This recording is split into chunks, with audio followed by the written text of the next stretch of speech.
Okay. Hi, everybody. Uh, it's nice to have a few more screens back, and some people are returning to Ashkelon because Baruch Hashem, the number of rockets is diminishing, so that is a Baruch Hashem, and we're going to take a look at something in this week's Torah reading, which actually takes place in the neighborhood of Ashkelon. Is the story, and I don't know if anybody looked at the map. I'm going to say about 20 minutes or so. I'm going to show you the map. And you'll see what I'm talking about. But the pasuk I want to take a look at this week is the famous verse about the digging of the wells. I mean, it actually goes on for 8 verses, but I only put one on the page. Vayashav Yitzchak, and Yitzchak returned. He came back. In other words, he had been elsewhere. Now, it's not clear whether he was elsewhere in his state of mind or it was physically returned to this location. But at some point, he made a decision. We're going to talk about this decision in a minute. V'yachpor et be'erot hamayim asher chavru bimei Avram aviv. And he comes back. Does he come back to the idea? Does he come back to the location? But in some way, he returns to the scene where his father had dug wells. But these wells, vayistamum plishtim, and the people in the area, which we're calling plishtim, were the plishtim there yet? Was Avimelech really a Plishti, or was he really a Gerari? Because the town is called Gerar. We're going to see that. But the people in the area who eventually are called Plishtim, and they filled them in Achrei Mot Avram. When Avram died, they filled in these wells. Vayikra lahem shemot, and he calls them similar names to what his father had called them before. And he's trying to, in some way, recreate this environment that his father had provided. Now, this class is going to be a little bit different than our normal style.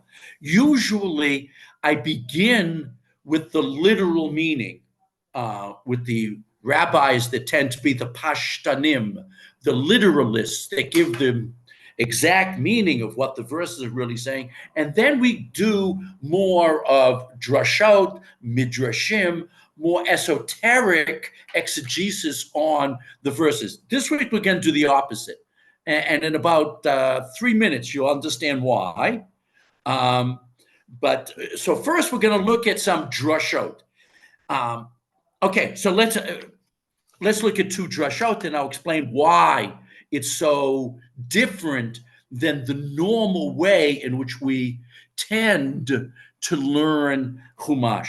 So we're going to start with the Chizkuni, who is one of the Balei Tosfot living in Europe, as had been the names when his father had named them. So he's digging wells, and he's going to call them by the same names that his father gave.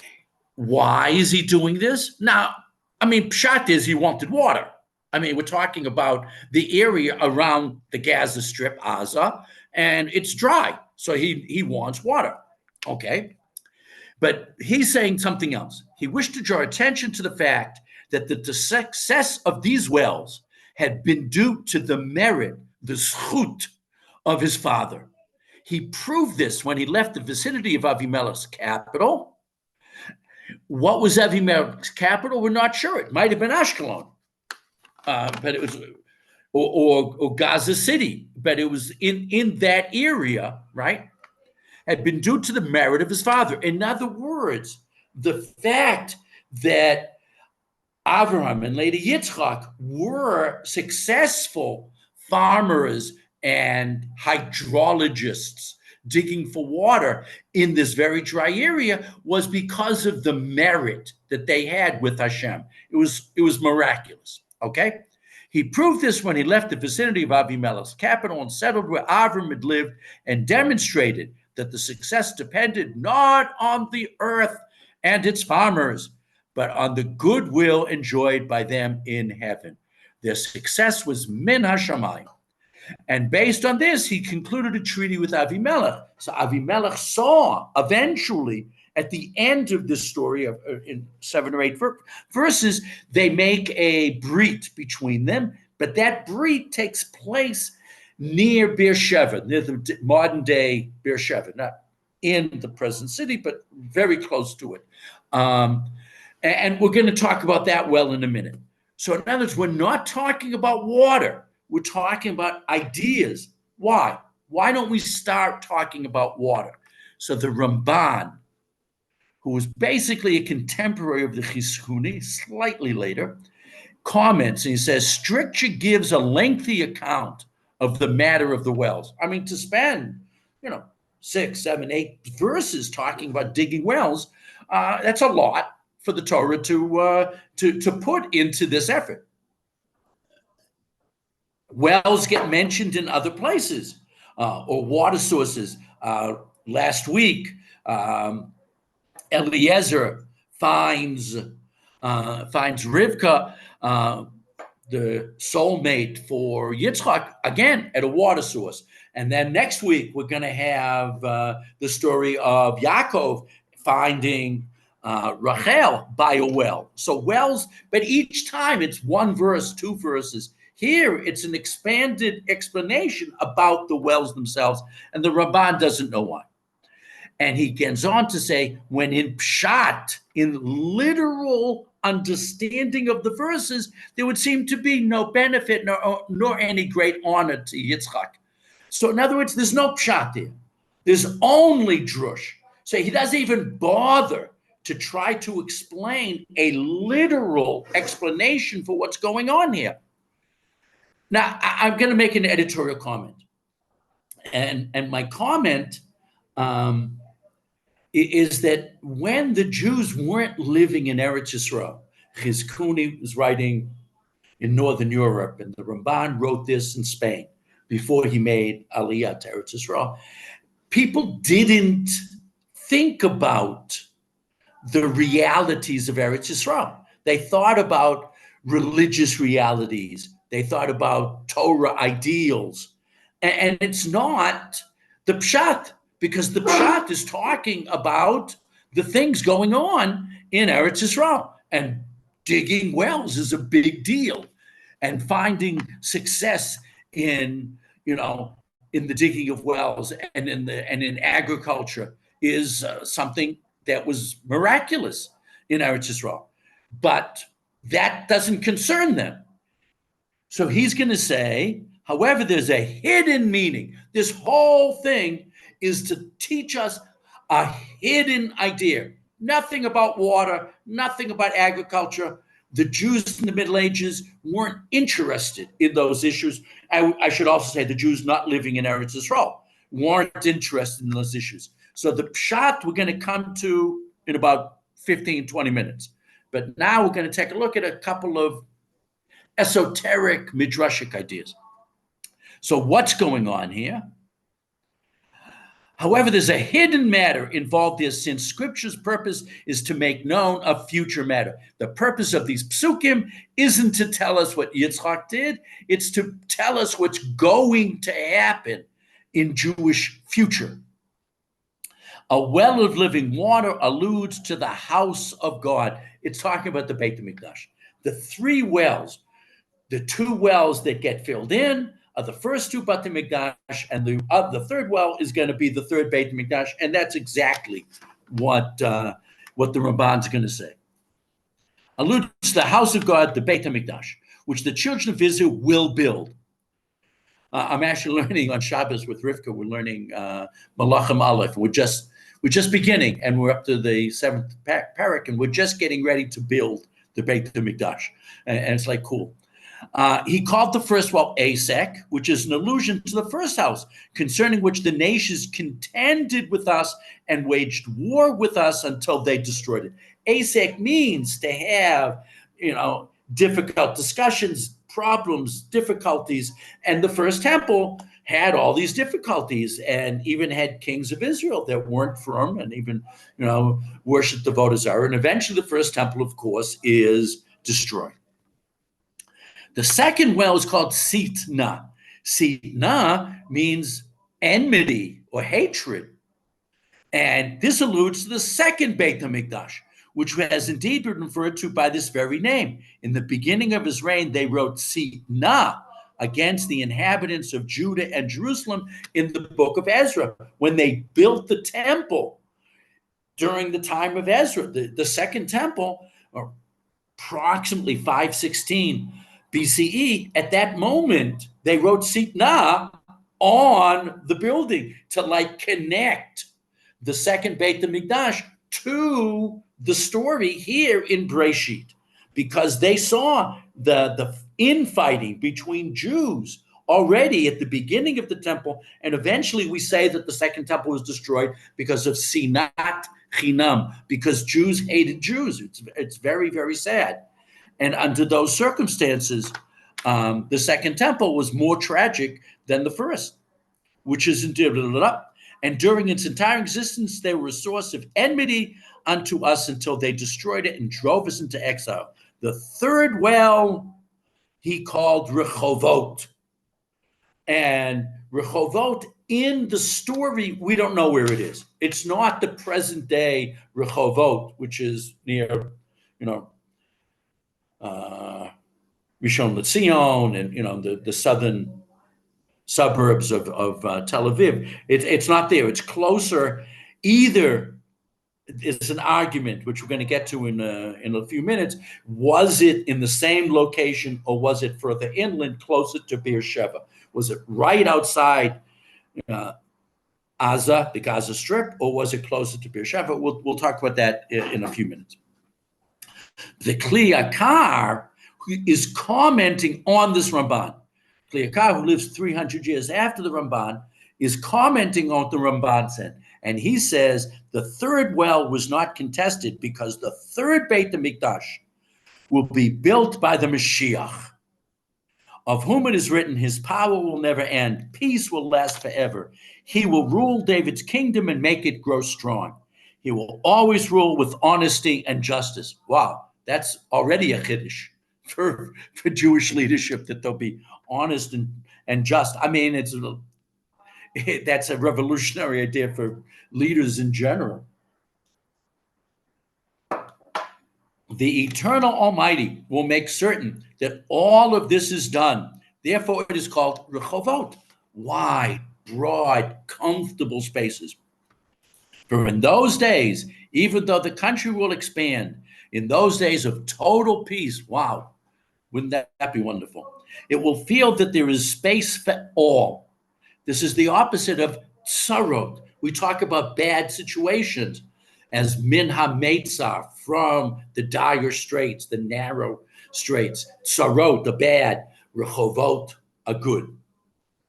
A feeling of narrowness, encroachment, a feeling of being crushed by all the pressure. Rechovot, space. So that's why he calls the third well. But it's not the well. It's not talking about the Beit HaMikdash, which is going to be built, hopefully, speedily in our days.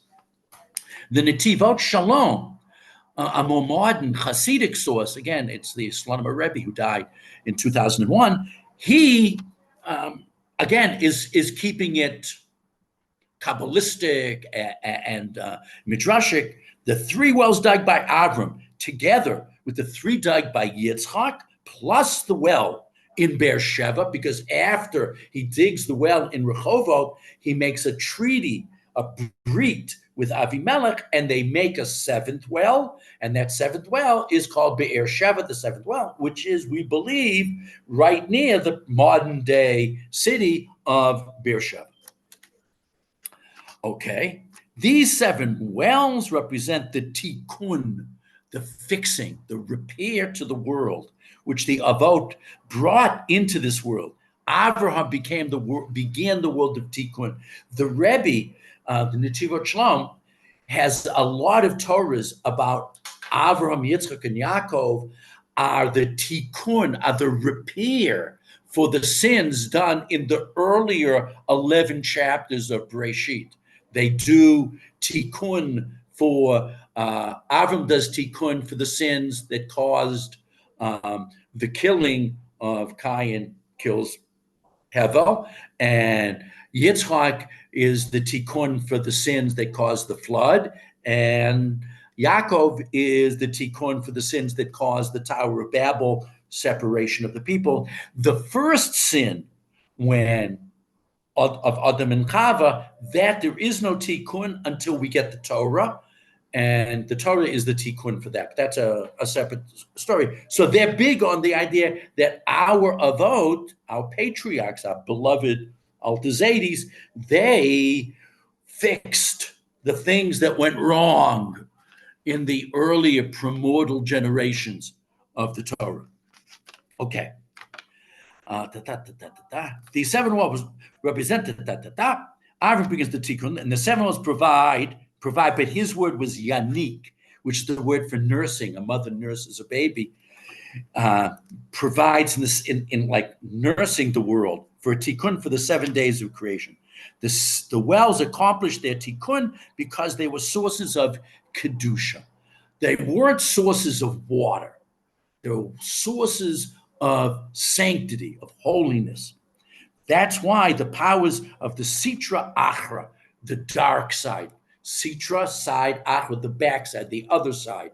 I can't help using the word dark side because the expression dark side, because I grew up, of course, with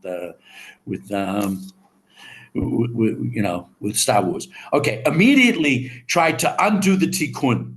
The three wells of Avram represent the first 3 days of the week, and the three of Yitzchak symbolize the 3 days preceding Shabbat. The seventh well in Beersheba obviously represents Shabbat Kodesh. Now we understand why Avram said that the name of the well was because of the Shvuah. Now, this was the second time that a well got built in Beersheba. The first time it was built there, Avram said, I'm calling it the Be'er of the Shvuah, Sheva from the word oath, okay? But now, because of the oath that was consummated there, which was a temporary expedient for dealing with the neighbors in Gaza, right? The neighbors in Gaza who always are giving us trouble and still do. But the well of Yitzchak was now the seventh well, and so he gives it its real name. It's not a well of oath, it's a well of the seventh day of Shabbat. And then the Rebbe says, God loves sets of seven. He says, Shvuyot. He loves sevens. And we see so many things, besides 7 days of the week and Shabbat, of course, the seven branch menorah. We see most of our major holidays are 7 days. Kadosh Baruch Hu loves seven. This well is a permanent fixture. That's why this Be'er concludes with the words, until this very day. In other words, the well in Beersheba is still there. Now, there's a little museum where they claim they have the well. The well that's there is a couple of thousand years old. We don't know if it's, 4,000 years old and goes back to the Avot. That we don't know, but maybe it's the same location. Maybe, when the original well was built in the Roman period, the well that's there now, maybe they knew something about where to put it. I don't know, but it's an interesting museum anyway.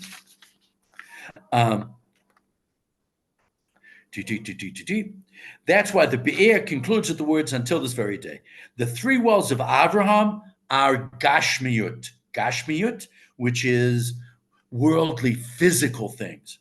The three of Yitzchak are Kedusha or Ruchniut, that we're moving from Avram as a provider of physical needs to Yitzchak becoming a provider of spiritual needs. Another approach. This is much later. It's a much longer piece of Torah. But at the end of this relatively long essay, he writes, the wells are the stages of a person's life. That the three wells of of Yitzchak, like like Shakespeare said, there's 7 stages of man.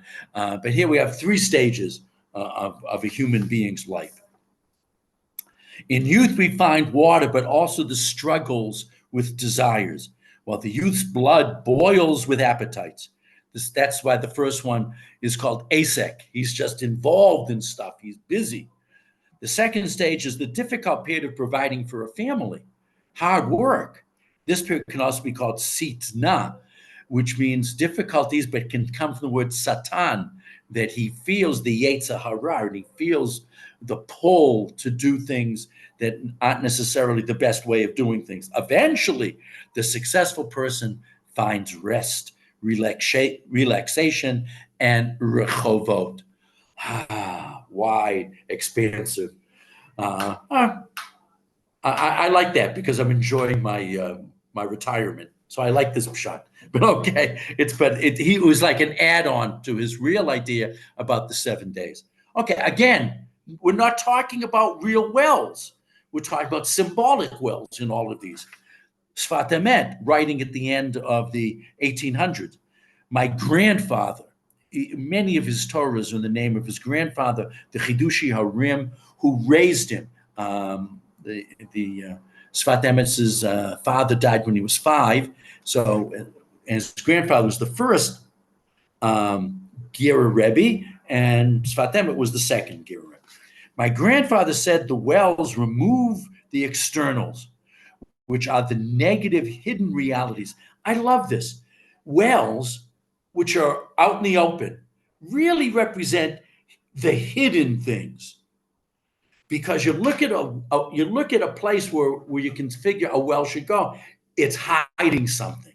So something that the outer thing is really hester, is really hidden, because you can't see the true reality of it yet. In order to find the core values, the inner nekuda, that central point, the pintele yid, as Rebbetzin, what was the name? Rebbetzin. You know what I meant. Used to say in Brooklyn. Okay, it is certain that within everything there are, going to the back, a holy spark which provides vitality to the davar. The real life doesn't come from the surface. My real life doesn't come from my skin. Okay, my real life is inside, my vital organs inside, and that's where the nekuda, the essence of who I really am, is. It is only because of the natural order that this vital inner reality becomes hidden. The nature of the world is to hide the true reality. The physical world hides the truth, which is a spiritual reality hidden behind it, underneath it. We uncover, that this is because God's essence was in the act of creation and resides in every creation. We uncover these hidden realities through the mitzvot. The mitzvot, the actions of the mitzvot, help us through our physical hands and body and mouth to do things which allows my true essence, which is deep inside, to come out. The holy force was embedded into everything created during the week of Bereshit. It was hidden deep inside and is renewed daily. Who renews daily Maaseh Bereshit. We say in our davening before we recite Shema every day, HaMechadesh B'Tuva B'Cholim Tzui Maaseh Bereshit, that God in his goodness renews the act of creation daily. We unlock this holy reality by using material items in our mitzvah actions.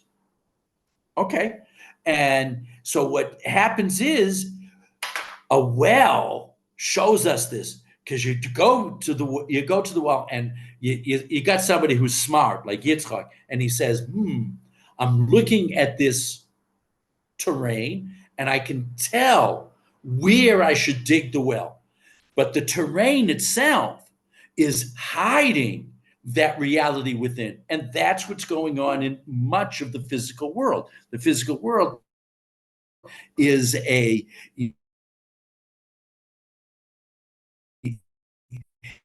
bit of a reality beneath. And that's true of humans as well. The real me isn't, what you see. The real me is what's going on, deep within me in my soul. And that's what motivates my actions. And hopefully my actions come out in positive ways. Okay. So a well helps us understand that spiritual reality. Okay, one more sort of midrashic or symbolic approach to this. The Ma'or V'Shemesh, and I like I like all of these commentaries, but the Ma'or V'Shemesh is one of my favorites because originally he was a Lithuanian Misnagid, but he became a chassid around 1820.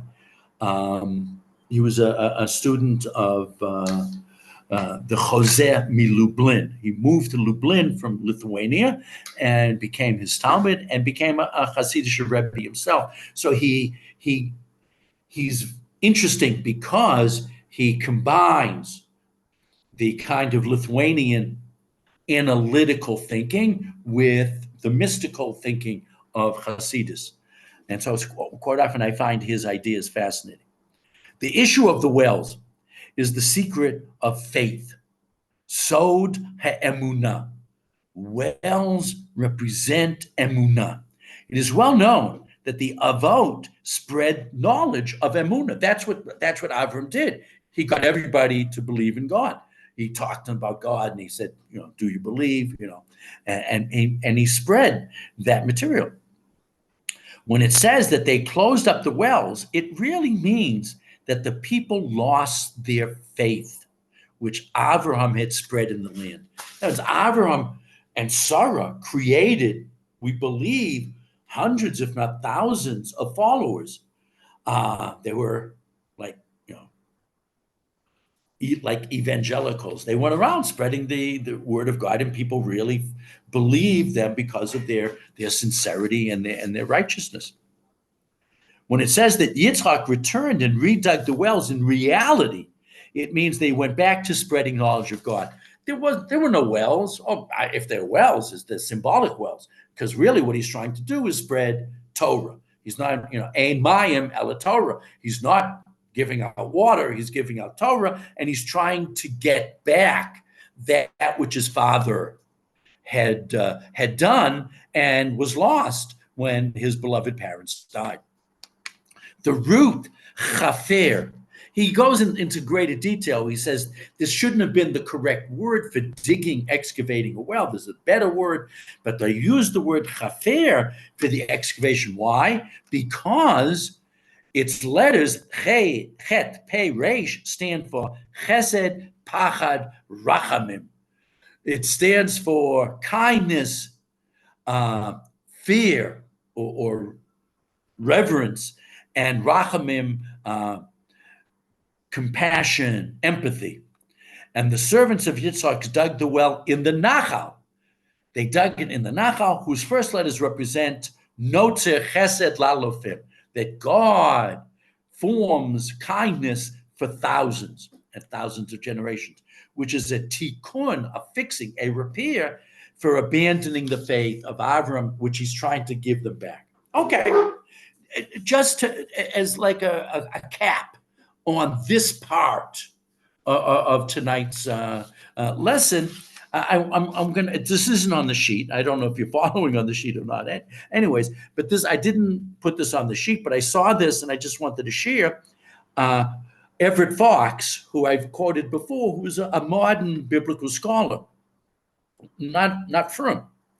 He said, superseding these important themes which occur throughout the Bible in various forms is the dominant one. The dominant theme in Bereshit and in Torah overall is continuity, hemshech, that we're all about taking what we got from our predecessors and handing it on to our followers, our progeny.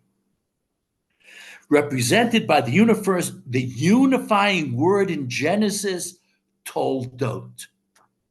I'm glad he said this because I've sort of thought about it, but it's like I didn't express it. A critical word in Breshit, perhaps the second most important word after Breshit in the beginning, is Toldot, generations, continuity. This word appears 11 times in Breshit, often with genealogical lists, but often, like in our parsha, just to show the continuity. And that's what's going on. Yitzchak functions in Genesis, Breshit, as a classic second generation. He is the classic, and there's Avraham, and Yitzchak is the and son. Yaakov starts a new business, but Yitzchak is the and son. That is, as a transmitter and stabilizing force, rather than as an active participant in the process of building the people. He's not a mechadesh. He doesn't revolutionize any thoughts. He's the continuity. There hardly exists a story about him in which he is anything but a son, an heir, a husband, or a father. He is continuity. His main task in life is to take roots in the land of Canaan, an admittedly important task in the book of Breshit. This means that he has almost no personality of his own. And even HaKadosh Baruch Hu only speaks to Yitzchak once throughout his life. And that's also in this week's Parsha. It's just fascinating that Yitzchak doesn't have this dominant personality like Avram and Yaakov, because his job is continuity. It's a thankless job. Because if he succeeds, they say, oh, it was all his father. It's a thankless job. If he fails, it's horrible. But even when he succeeds, he doesn't necessarily get credit for it. But that's what's going on in all of these Meforshim who are looking at the wells as representative of the role of Yitzchak, which is to bring or continue to bring Kedusha into the world. Okay, but now let's look at the Pshat. And thank God there are more modern authorities who look at this story and say, wow, this story really talks to me about my life and about the modern state of Israel. Ari Sacher is a modern teacher here in Eretz Yisrael, and he talks about, again, Pshat. The Philistines, the locals, they may not have been actually Philistines, but the people in the area that later is called Philistine argue. By the way, Philistines, Plishtim, is the name that the Romans gave to Eretz Yisrael after the Bar Kokhba rebellion. They wanted to erase any mention of the Jews after the Bar Kokhba rebellion, so they decided to look into the history of the land, and they called it by the Jews' enemy. And in Latin, Plishtim was, or land of the Plishtim, they call it Palestina. So the Palestinians take their name from the Plishtim, who weren't Semitic people. They were probably Greek, or at least related to the Greeks.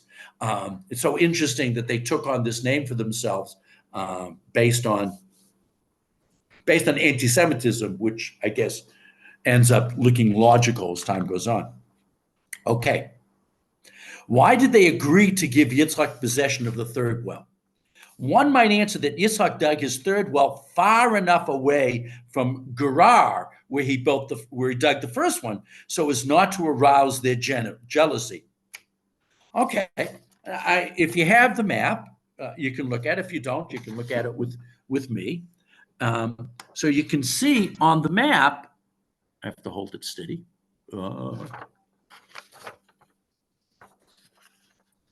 Right in the middle, right here, it says Eretz Plishtim. I'm going the wrong direction. Then it says Grar. So Grar is on that line, and that line is the Nachal. But if you look down below, here's Rehovot. Whoops. I have to go backwards. I'm having trouble. Rehovot. So according to many authorities, this is where Grar is, right on the border right near Kibbutz Be'eri, right on the border with Gaza. And that line next to it is the Nachal, which today is called Nachal Gaza. And if you look above that by the coast, I put a box. That's Ashkelon. That's what Ashkelon is. So this Eretz Gerar is Gaza. And Gerar is right outside the present Gaza Strip. And the Nachal is when the Israeli army was telling people that they had to go to the southern area of Gaza because they're going to concentrate the war in the northern area. The place that they had to get south of was Nachal Gaza, was this little stream. It's a seasonal stream, and it's just an indentation in the ground. But that's where the original wells were built. So some people say that Rehovot was elsewhere, went further away, maybe near Kibbutz Sad, further away from the Gaza Strip, from Gaza. But we're going to see that Ari's going to say differently. Because the Torah, the Pasuk says that he left there, he moved away from there, and he dug another well, and they didn't quarrel over it. However, I believe something totally different. I think that shot's wrong. I believe that the acquiescence of the Philistines was the result of something else. The first two wells are dug by Yitzchak's, so Avdei Yitzchak dig the first two wells. The third well, it says Yitzchak dug it atzmo, himself. If you want to impose your will on someone else, you must do the imposing personally. To expect success when using representatives is sadly not realistic. You just have to do the job yourself to get this done. If you want to impose your will, you must do the imposing. Indirect negotiations will only weaken your position. But doesn't the Torah say that Yitzchak moved away? No, before he dug the third well? Not exactly. And now he gives a shot from Shimshon Raphael Hirsch, who's writing this again in the late 1800s. Moving away is the translation on Chabad.org, by the way, also in JPS.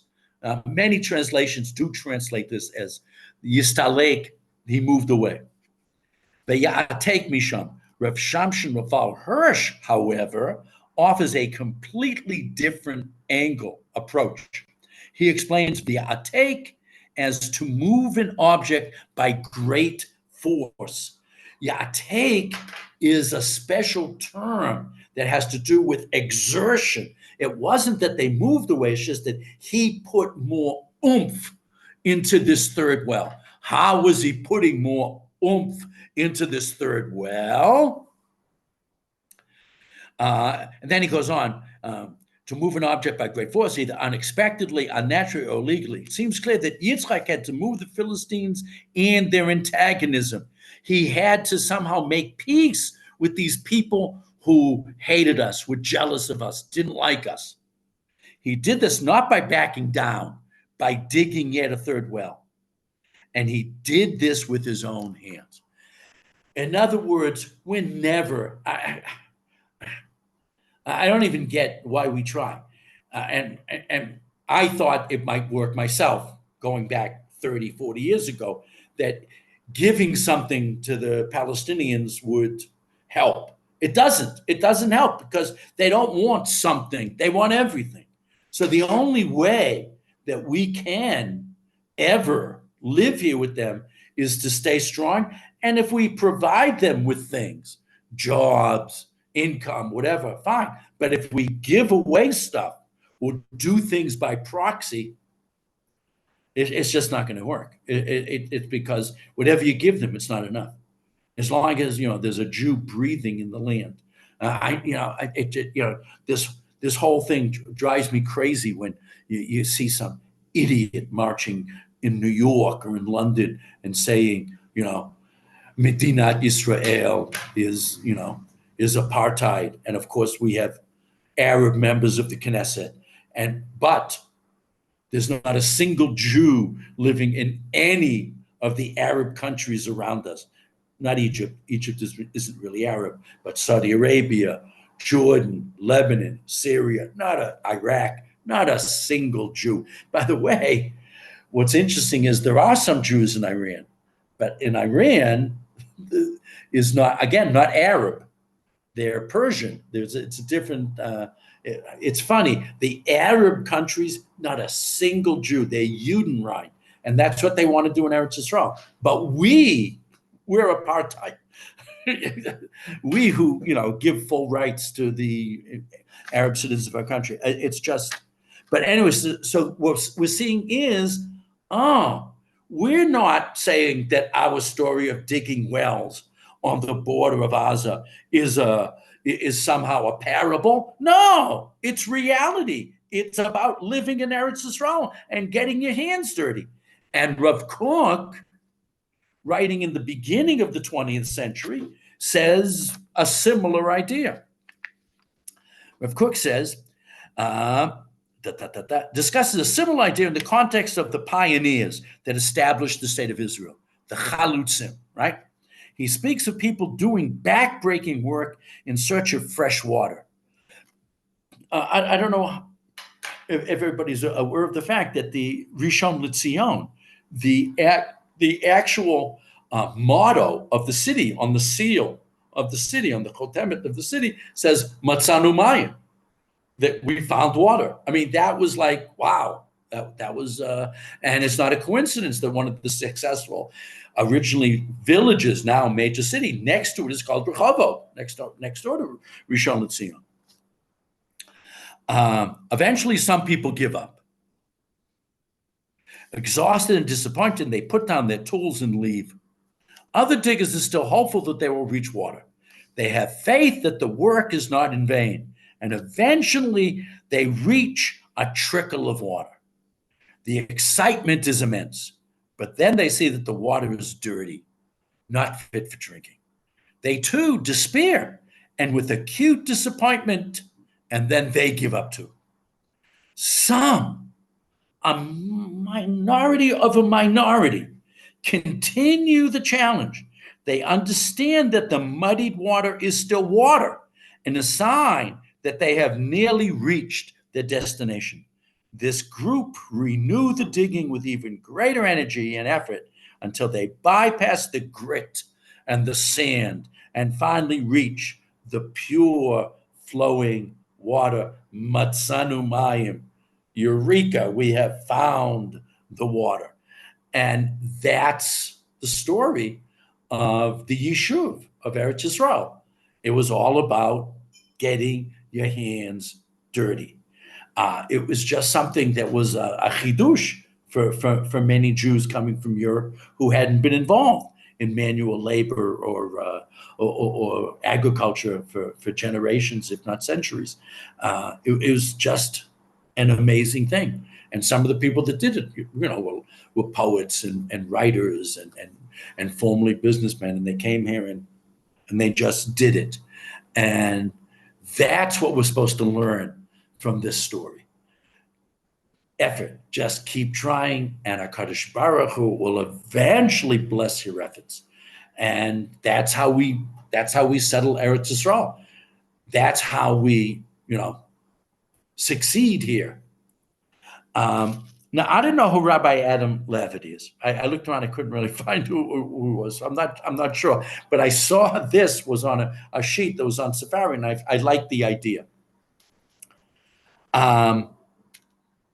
He's talking about the issue powerfully. Again, pshat.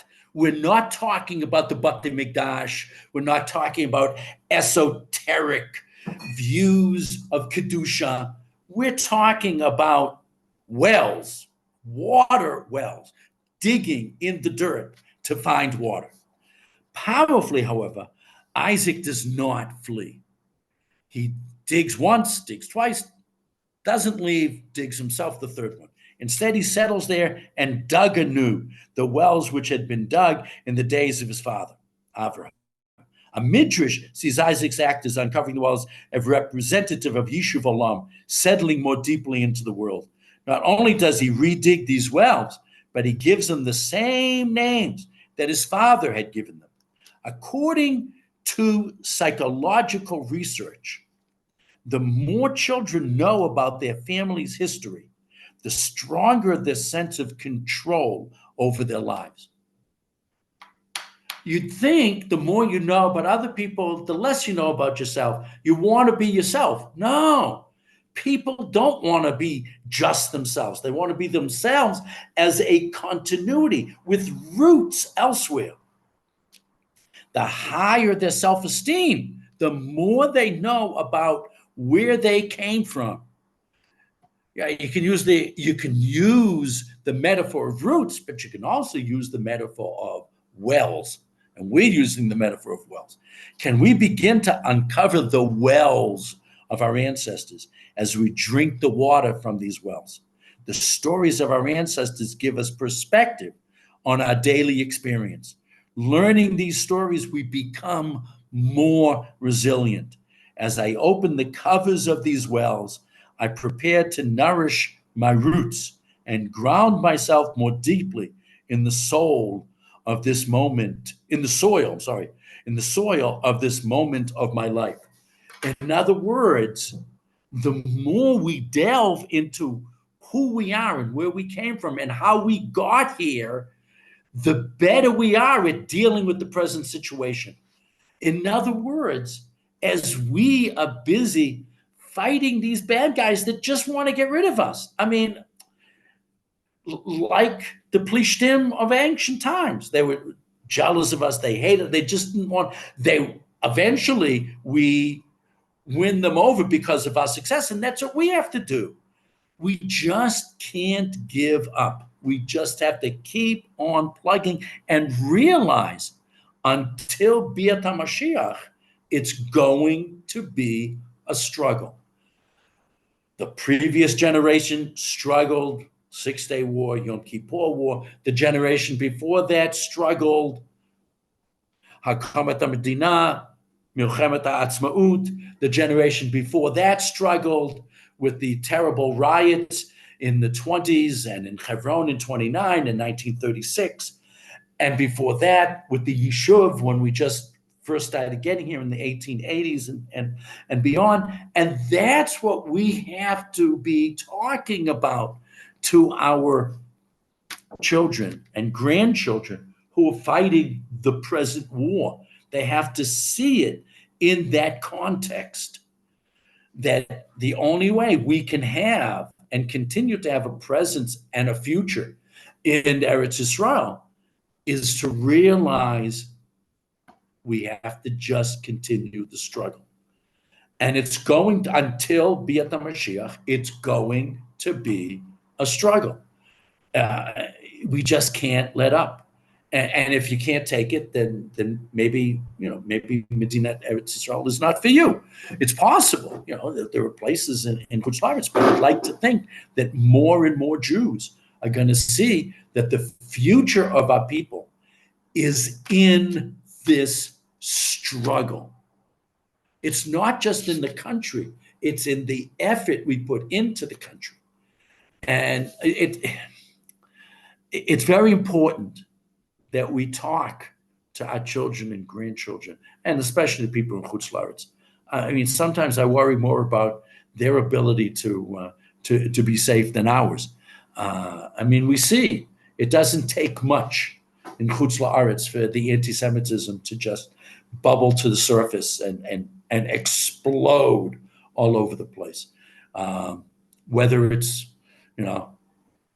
Los Angeles or New York or London or Paris, there's just no end of it. It's just what we have to know. It's what Rav Kook was saying. You just have to understand it's hard work and continue the struggle. And we believe the struggle rewards us with water, with success, with a Medina, with a country. And there is no relaxing. There is no sitting back and saying, we've arrived, because our enemies just won't let us ever have that feeling of safety, security, relaxation. Rechavot is something we have to fight hard to achieve.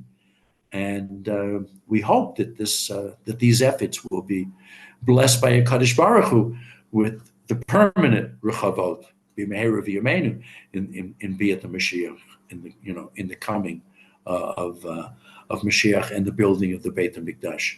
It is so ironic and so absolutely ridiculous that this whole war started by these people who just hate Jews. I mean, it has nothing to do with politics. It has nothing to do with policies. It just hate Jews. They call it the Al-Aqsa because the nerve of Jews to step on the Temple Mount. I mean, it's so ludicrous. We gave them the right to be there. When we conquered in '67, immediately we said, no, it's your, this is where you daven, you can have it. And it's like for this chesed, we're being paid in our children's blood. It's just if it weren't so tragic, it would sound like a joke. But Rav Kook is right. We just can't stop. We have to just understand that until Biyat HaMashiach, B'meher v'yameinu, until the Messiah comes, it should be speedily in our days, we are just going to have to struggle, fight, claw our way to everything that we achieve. There will be no relaxation, no rechovot, because the world just won't give it to us. So we have to just fight. And we're doing it, and we will succeed, and we just have to pray that the success comes quickly, and hopefully the price is not too high. So again, hi Gail.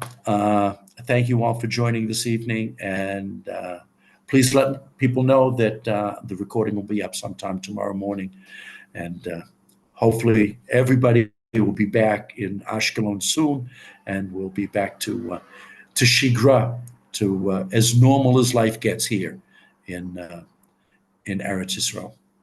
Thank you. Thank you so much. Bye. Thank you, Rabbi. Erev Tov. And bye, Gail. Enjoy your visit. Thank you. Yeah, very welcome. Bye. And a safe journey.